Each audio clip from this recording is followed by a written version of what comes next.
This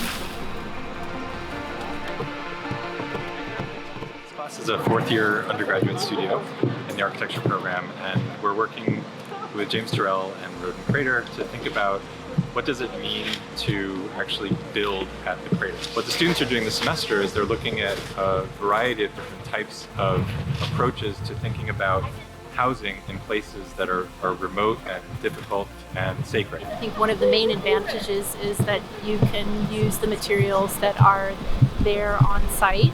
It's also good in the sense that if you're trying to not use a lot of energy.